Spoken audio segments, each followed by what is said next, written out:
ऐसे भगवान है, माथा इतना बड़ा है पर तिलक लगाते हैं यहां से इधर से तिलक लगाते हैं ऐसे। क्यों? बोले एक अर्चक थे, ठाकुर जी को बड़े प्रिय थे, वृद्ध हो गए थे और कमर उनकी झुक गई थी, हाथ पहुंचता नहीं था, तो ठाकुर जी को ऐसे ही तिलक लगा देते थे। किसी ने आकर के कहा अर्चक बदल दो भैया, आप मत आया करो सेवा में, हम कुछ और। तब ठाकुर जी बोले नहीं, अब तो मैं ऐसे ही तिलक लगाऊंगा। नेत्रों से आज भी तिलक धारण करते हैं ठाकुर जी। बस अच्छा, बृहस्पतिवार के दिन अगर मैं गलत नहीं हूं तो उस दिन का दर्शन करिए, अद्भुत दर्शन होता है। तिरुपति बालाजी श्रृंगार नहीं कराते उस दिन, 2-3 माला पहन के रखते हैं बस, और उस दिन यही माथे पर तिलक धारण कर, उस दिन नेत्र दर्शन होता है ठाकुर जी का। और बाकी के दिन ठाकुर जी यहीं से तिलक लगवाते हैं, नेत्रों से ही धारण करते हैं। उस भक्त की प्रसन्नता में आज तक ठाकुर जी ऐसे तिलक करते हैं।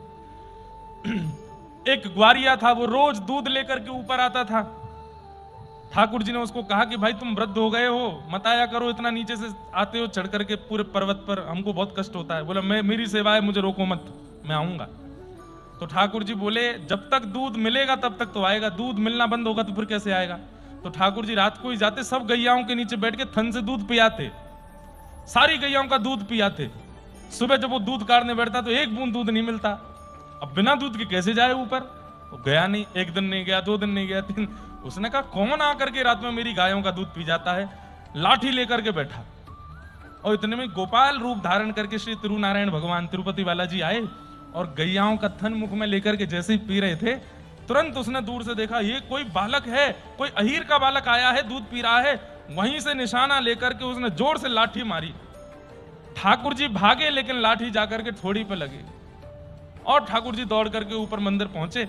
2-4 गायों का दूध बच गया था, उसने निकाल लिया, लेकर के ऊपर गया तो तिरुपति बालाजी की थोड़ी से खून रक्त प्रवाह हो रहा था। उसने पूछा जय जय ये आपकी थोड़ी पर कैसे लगी? बोले मत पूछो, बस एक भक्त ने मारा। कौन से भक्त ने मारा, नाम तो बताओ उसका।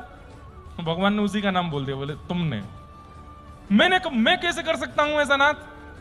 बोले सुबह सुबह कोई दूध पीने आया था तुम्हारी गैया का? हाँ, एक ग्वारिया बालक आया था।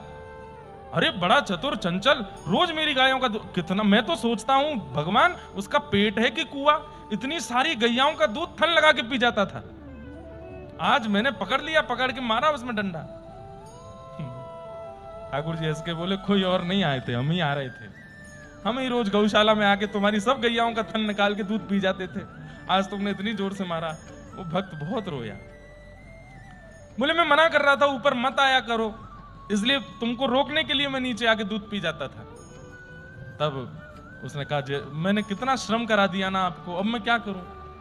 तब ठाकुर जी ने उसको कहा कपूर की औषधि बनाओ और औषधि बना के लगा दो। और वो औषधि यहां लगी। आज तक ठाकुर जी अर्चकों को बोले ये औषधि जब तक हमारा स्वरूप पृथ्वी पर विराजमान है नित्य लगाते हैं। ठाकुर जी यहां पर कपूर की वो औषधि धारण करते हैं। अद्भुत अद्भुत लीलाएं हैं, अद्भुत अद्भुत कथाएं हैं। ऐसे श्री तिरुपति बालाजी। रामानुजी वैष्णव जब दर्शन करने जाए तो तिरुनारायण भगवान को देख करके पहला प्रणाम तो करे कि हे श्रीमन नारायण मेरा प्रणाम स्वीकार करें, और दूसरा कहे जय हो हमारे बड़े गुरु भाई, हमारा प्रणाम स्वीकार कीजिए, आप हमारे बड़े गुरु भाई। ऐसे श्री तिरुपति बालाजी को हम बारंबार प्रणाम करते हैं, वंदन करते हैं।